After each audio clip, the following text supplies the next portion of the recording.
Bison production and research is growing across South Dakota. There are more than 6 researchers at South Dakota State University alone doing research on the species, both on campus in Brookings and at the SDSU Center of Excellence for Bison Studies in Rapid City. We take a look in this week's Agweek cover story. As you drive throughout South Dakota, you may notice several bison herds like this roaming the open prairies. This livestock species is crucial to the state.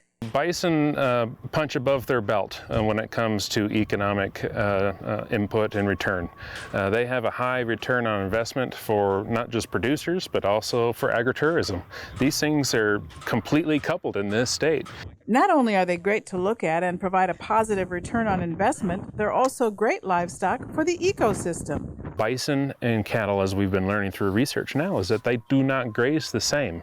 They utilize different areas of the landscape, especially when you have hills. They also will avoid eating forbs, so your flowering plants. That allows for those flowering plants to, well, flourish. So we get this increased what's called alpha diversity, that very first biodiversity measure of plants. They also don't graze near as hard, so you don't have grass taken all the way down to the soil.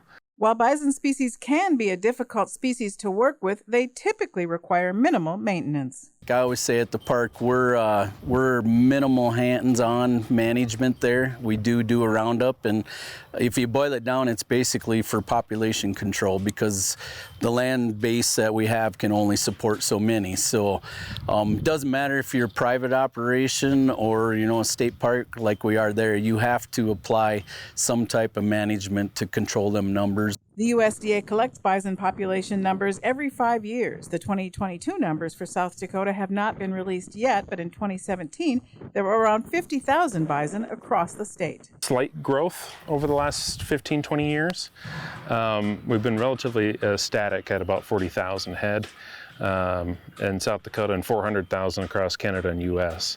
And so we see this new producers. That's what I'm really excited for in the 2022s because of seemingly over the last 5 years, there's been a lot of brand new people coming to conferences, and we know that they're buying animals at these auctions. And so it would be really exciting to see how many new herds are entering the system.